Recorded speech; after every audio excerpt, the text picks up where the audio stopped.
After doing the Giant's Causeway in the morning, we had some time in the afternoon to check out some further sights along the Antrim coast. So our plan for the afternoon was to visit 3 sites: the Wishing Arch, White Rocks Beach, and Mussenden Temple. Seeing Dunluce Castle now. We passed by Dunluce Castle on the way, although we didn't stop as we were limited for time. Instead, we headed further to the Wishing Arch, and from there we'd have views of the castle. It's just a short walk from the car park to the Wishing Arch Viewpoint. From there you can see spectacular views of the cliff edges as well as the ocean beyond.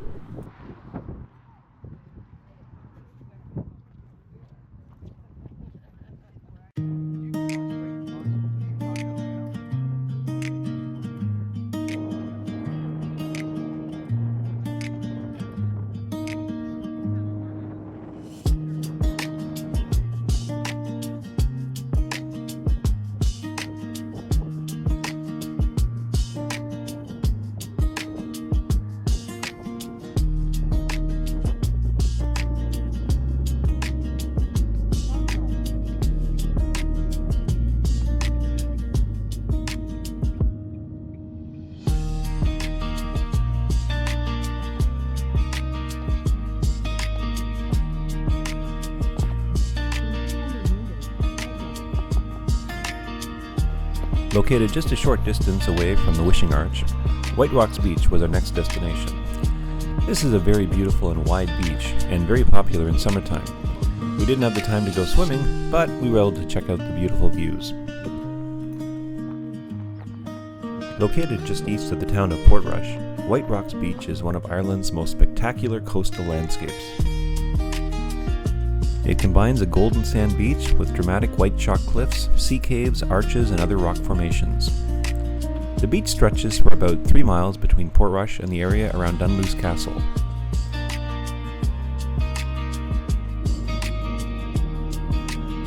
We continued further west, passing through the town of Port Stewart as we made our way towards Mussenden Temple and ruins.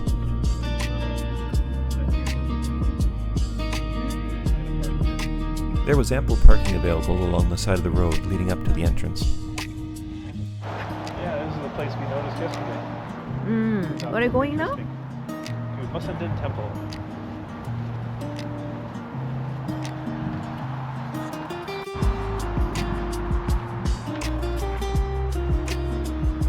We then passed through a large wooded area. The grounds were lush and full of greenery, and it was clearly well maintained.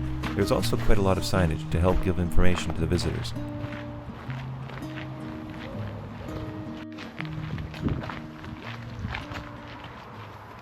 So we're here, and eventually we're going to make our way up to the Mussenden Temple. Right above the beach. There.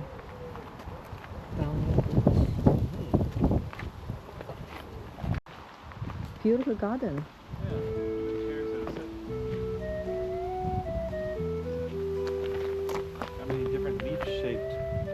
How many different shaped leaves can you find? Which is the biggest and which is the smallest? Challenge.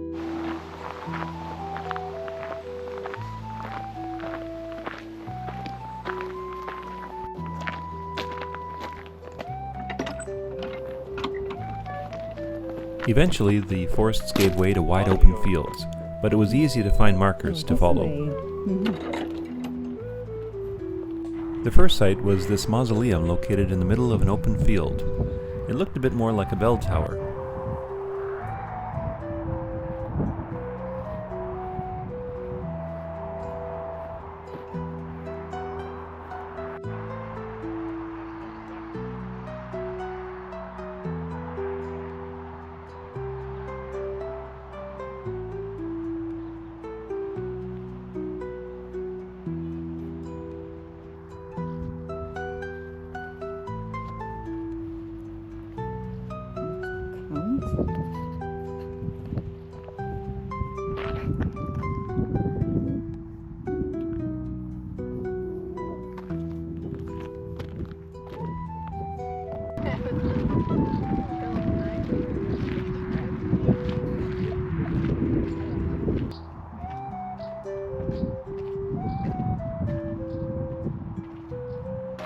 The main part of the estate was called Downhill Domain.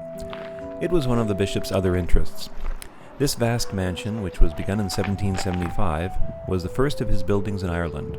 It was originally designed by a Cork architect, although the bishop went on to use other architects in the design, one of whom may have worked in the service of Catherine the Great. Library here.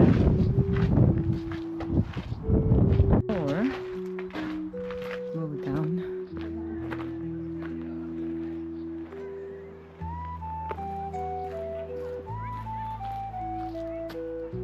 We're walking through the bishop's house right now and keep going straight. It's the road to the temple.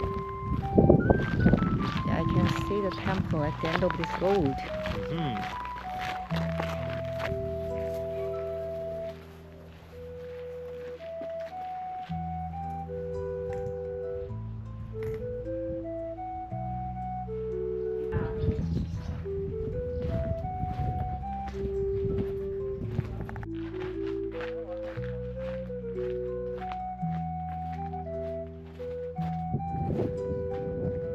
After checking out the extensive mansion ruins, we headed out towards the Mussenden Temple, located right along the cliff edge.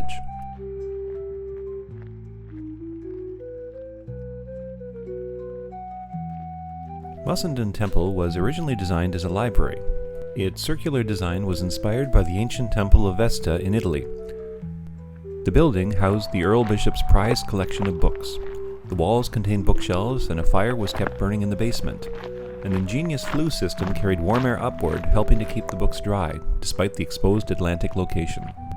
Around the top of the temple is an inscription by the Roman poet Lucretius. It reads, "'Tis pleasant, safely to behold from shore the rolling ship, and hear the tempest roar." It's an appropriate inscription, as the forces of nature have brought this temple closer and closer to the edge of the cliff every year. With limited time, we had to make some tough decisions on which sites to see, but we were pleased with the ones we saw on this day. And tomorrow we would have one more chance to see some northern coast sites before we headed down to Belfast. And those further Antrim sites will be the subject of our next video, coming up.